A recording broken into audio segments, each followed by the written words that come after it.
Sir, sir, બાળકોએ કુતૂહલભરી અપાર ખુશીથી કહેવા માંડ્યું. સર, અમારા ઘેર અમારા દાદા દાદી અમને મળવા આવ્યા છે. બાળકોના ચહેરા પર આનંદના ફુવારાઓ ઉડી રહ્યા હતા. મળવા નહીં, બીજાએ વચ્ચે જ કહ્યું. એ તો કાયમ માટે આપણા ઘેર રહી જવા આવ્યા છે. પપ્પા જ એમને ઘરે લઈને આવ્યા છે. શિક્ષકને એ બંને બાળકોની અચરજભરી વાત સાંભળીને આશ્ચર્ય થયું કે આ કેમ શક્ય છે. પળવારમાં એ વિચારોના વમળે ચઢ્યા.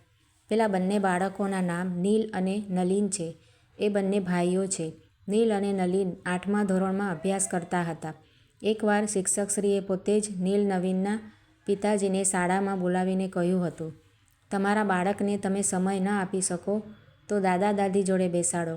બાળકો એમની વાતો સાંભળશે તો આપોઆપ ખીલતા જશે, લેસન પૂરું કરતા થશે, ભણતરમાં ઠીક રહેશે. દાદા દાદી જોડે નવી નવી વાતો સાંભળીને સંસ્કાર અને કેળવણી પણ શીખશે. પણ સાહેબ, કહેતા અંબરભાઈની આંખો ભરાઈ આવી. હૈયું હિજરાયું, ભયંકર આઘાત અનુભવાયો. હૈયું હલી ગયું. અંબરે માવતર જોયા જ ક્યાં હતા? માવતરના મોહબ્બતની જબ્બર કોટ સાલી હતી એને. માતા પિતાની માયા અને અંબરને ભવોભવનું છેટું પડી ગયું હતું. માવતરનો અભાગ્યો દીકરો હતો અંબર. કારમી ગરીબીમાં સબળતા હતા એના માવતર. એક સાંધે ત્યાં 13 તૂટે એવી કપરી દશા હતી. ચારેક ભાંગેલા તૂટેલા વાસણો અને ઘાસફૂસમાંથી બનાવેલ નાનકડા ઝૂંપડા સિવાય અન્ય કોઈ જાગીરી હતી નહીં. દી આખો દાડિયું રડે ત્યારે માંડ 2 ટંકનો રોટલો નસીબ થતો અને એવા એક સમયે અંબરનો જન્મ થયો. સુવાવડ વખતે અપૂરતી કાળજી અને પોષણયુક્ત આહારના અભાવે અંબર અઠવાડિયાનો હતો અને એની માને રોગ લાધ્યો. 2 જ દિવસમાં એ ભૂંડા મોતને ભેટી. હજુ પુત્રનું મોઢુંય બરોબર નહોતું જોયું અને કુદરતે એને પરબારા ગણાવ્યા. વળી ઓછું હતું એમ થોડાક દિવસના અંતરે અંબરના પિતાજી પણ એની માની ગતિને વશ થયા. અંબર નોંધારો થયો, સાવ નોંધારો. એના કાકા કે ફૂઈ હતા નહીં, માટે 2-4 દિવસમાં લોકોએ એને અનાથાલયમાં મોકલી આપ્યો. અંબર આ બીનાથી અજાણ હતો. એને આ હૃદયદ્રાવક ગોઝારી ઘટના ત્યારે જાણવા મળી જ્યારે એ 10મા ધોરણમાં હતો. શિક્ષકે માતૃપ્રેમ વિશે નિબંધ લખવા કહ્યો. અંબરે અનાથાલયમાં આવીને પૂછ્યું, મારા મા બાપ કોણ અને ક્યાં છે? મને કેમ અત્યાર લગી માવતરની મમતા મળી નહીં?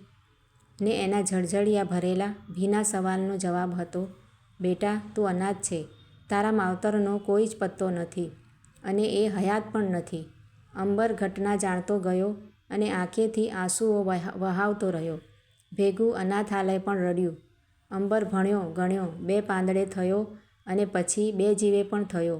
લગ્ન થયા, 2 બાળકનો પિતા થયો. સંસારની સર્વ વાતોએ એ બહુ જ સુખી હતો, પરંતુ 2 બાબતોથી એ અત્યંત દુઃખી હતો. એક માવતરની માયા, મમતા, લાગણી પામી નહીં શકવાનો અફસોસ અને બીજું મા બાપની સેવા કરવાનો અવસર ન મળ્યો એનો વસવસો. શાળાના શિક્ષકે જ્યારે એના બાળકોને દાદા દાદીના ખોળે કૂંધવાની સલાહ આપી હતી ત્યારે રડતી આંખે અંબરે આ ઘટના સંભળાવી હતી. શિક્ષકનો આત્મા પણ ત્યારે ખૂબ દુઃખી થયો હતો. હવે જ્યારે નીલ નલિને પોતાના એ જ શિક્ષકને વાત કરી કે અમારા ઘેર દાદા દાદી આવ્યા છે, ત્યારે એ શિક્ષકને મીઠો આઘાત જ લાગે ને. સાંજે શાળા છૂટતા જ શિક્ષક અંબરને ઘેર પહોંચી ગયા. જોયું તો આલીશાન બંગલામાં 2 વૃદ્ધ હિંડોળે હીંચી રહ્યા છે. હૈયે હેત અને પાંપણે પ્યાર ઉભરાઈ રહ્યા. 2ના ખોળામાં નીલ અને નલિન આનંદની ગોષ્ઠીઓ કરી રહ્યા છે. શિક્ષકને હર્ષ થયો. ઉમંગે હૈયું ઝૂમી ઉઠ્યું. ચોતરફ નજર કરી. અન્ય કોઈ નજરે ચડ્યું નહીં. લાગે છે અંબર નોકરીએથી મોડો આવશે. એની સંસ્કારી પત્ની પણ શાયદ બજારમાં ગઈ હશે. શિક્ષકે મનોમન અનુમાન લગાવ્યું. ભાવ વિભોર બનીને એકીટસ ઊભેલા શિક્ષક પર દાદા દાદીની નજર પડી. એમણે ઉમળકાભેર આવકાર આપ્યો. સાથે બાળકોએ પણ ગુરુજીનું સ્વાગત કર્યું. અંબર આપનો પહેલો પુત્ર કે બીજો? પાણી પીતા પીતા વાતનો તાગ જાણવા શિક્ષકે વાત ઉચ્ચારી. બેટા, વૃદ્ધે બેટાથી શિક્ષકને વાતની શરૂઆત કરી. અમારા કુખને આવા 100 ટચના અદના દીકરાને જન્માવવાના ભાગ્ય જ ક્યાં? ભાગ્યશાળીના પેટે જ આવા પુત્ર અવતરે છે. અમે તો પેટે પથરા જણ્યા સાહેબ, પથરા. વૃદ્ધની આંખોએ બનેલી ઘટના કણાની માફક ફરી ખટકવા લાગી. ઉભરાવા માંડી. દાદાએ વાતની શરૂઆત કરી. સાહેબ, પૂરા 100 વીઘા જમીનના માલિક હતા અમે. કાળની થપાટ બહુ ગોજારી છે. સામો થયો ને કુદરતે અમારા કુખે રૂપાળા 2 દીકરા અવતાર્યા. એ દીકરાઓને જોતા આંખ ઠરતી અને હૈયા આનંદથી ઉભરાતા. ઊરમાં લાગણીના પ્રચંડ કોડ લઈને એમને ઉછેર્યા. વખત જતાં વળી એક દીકરી અવતરી. હૈયામાં જે વાતની કમી ખટકતી હતી એ પૂરી થઈ, પરંતુ દીકરી કરતાં દીકરાઓને ઉછેરવામાં કોઈ મણા ન રાખી. પેટે પાટા બાંધીને એમની જવાબદારી નિભાવી અને 2 પાંદડે કરી આપ્યા. એવી ઘણી વેળા આવી જ્યારે અમારે ભૂખ્યા સૂવાનો વારો આવતો. અમે દીકરાઓને ભૂખ્યા ક્યારેય ન સુવડાવ્યા. જો કે એ અમારી ફરજ, જવાબદારી કે લાગણી, માયા, મમતા જે હોય એ, પણ અમે એમને મોટા કર્યા. દાદાએ પાણીનો ઘૂંટડો ભર્યો, આંસુ લૂછ્યા, પોતાની વહાલી જીવનસંગીની તરફ દ્રષ્ટિ કરી વાત આગળ વધારી. દીકરાઓને વખતે પરણાવી ગમતી વહુ લાવી આપી, ઘર વસાવી આપ્યા. 2ને ક્યારેય કોઈ વાતની ખોટ ન પડવા દીધી. દરમિયાન દીકરીને પણ રંગે ચંગે અને અઢળક ઉમળકાભેર પરણાવી સાસરે વળાવી. કિંતુ જે ધામધૂમ દીકરાઓના લગ્નમાં કરી, એવા ધામધૂમથી દીકરીનો માંડવો ન રોપી શક્યાનો વસવસો હજી એ હૈયે ડંખે છે. હાથ પગ ચાલ્યા ત્યાં લગી કામ કરતા રહ્યા. હવે જીવતરના આંગણે ઘડપણ આવી પોગ્યું હતું અને જોતજોતામાં જોબનવંતા ખોડિયામાં એ ઉતરી ગયું. અમને એના ભરડામાં લીધા. અંતરમાં હવે અરમાન ઉમટ્યા કે હવે શાંતિથી હરીમાળા કરશું. દીકરાઓ સારે ઠેકાણે કમાતા થઈ ગયા એટલે લાગ્યું કે હવે એ અમને સાચવશે. પરંતુ 2 વૃદ્ધોની આંખે સામટો મહેરામણ ઉમટ્યો. નાના બાળકની માફક હૈયા હિબકે ચઢ્યા. અવાજ તરડાયો. ડોશીએ ડોસાને બાથમાં લઈ સાંત્વના આપી. નીલ અને નલીને ભીની આંખે દાદા દાદીની ભીની આંખ કોરી કરી આપી. શિક્ષકે પણ પોતાની આંખ સાફ કરી. જવા દો હવે એ બધી બિહામણી વાતો. આપણે દીકરાઓ નહીં પણ પથરા જણ્યા હતા. જાણે આપણા ભાગ્ય જ આવા હશે. કોઈને હવે દોષ આપીએ શું? ડોશીએ સાંત્વનાના બોલ કહ્યા. દાદાએ વિતક કથા આગળ વધારી. સાહેબ, વખત થયો ને દીકરાઓએ નોખા થવાની વાત કરી. ભાઈઓ તો નોખા થતા આવ્યા છે એમ સમજી અમે વાત સ્વીકારી, અમલમાં મૂકી. જો કે અમારે સંયુક્ત કુટુંબની જ ઈચ્છા હતી, પરંતુ આ નવી વહુઓને એ પોસાતું જ ક્યાં હતું? સરસામાન, માલ મિલકતનો વહેવાર કરવાની 2 ઘડી મોર્ય ડોશી મને કાનમાં કહે, ડોસાજી, હું કહું છું જોજો, આપણને તો મોટો જ માંગશે. કહીને એ હરખથી હલબલી ઉઠી હતી. ના ના, આપણે તો નાનાના ભાગે જ શોભીએ. જગનો નિયમ જ છે કે માવતર તો નાનો દીકરો જ સાચવે. મેં પણ મારી મંશા કહી.